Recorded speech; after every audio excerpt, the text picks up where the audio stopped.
Grabe handlebar yan ah. Puno ah.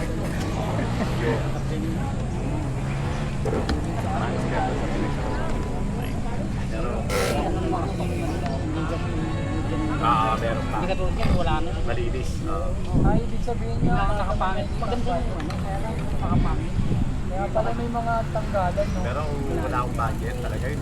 Pagkatsagaan ko yung Marami monster. na ako nabinilita, sayang naman ang pera ko. Ilang bike mo lahat yan? Yung bagong labas nito na 2026 na latest na ano, tinanggal naman yung abitan ng ano ng FD. Bike din ako eh. Pag ganun lang, pwede lang din ako. Bike kayo. Oo, Kaya lang, lakad-lakad. Gusto nyo naman sa akin. bike kayo. Ay, nagbuto mo. Oo, kasi mag-epilis ka, may buti ko sana. Matulad niya, may... Yan pa rin ang pasok yan. Ang bibili mo lang dyan, yung adapter Isa, dalawa, tatlo, pero kung hindi true axle yung hapon, obligado ka talaga.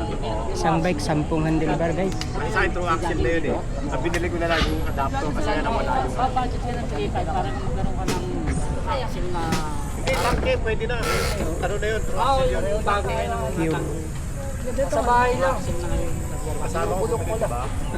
1.5. Ano, nakuha niya 1.4. Pero true axle lang. Axle na ngayon. Maganda ang tangke ngayon ah. Tumatakot siya sa design ng speed.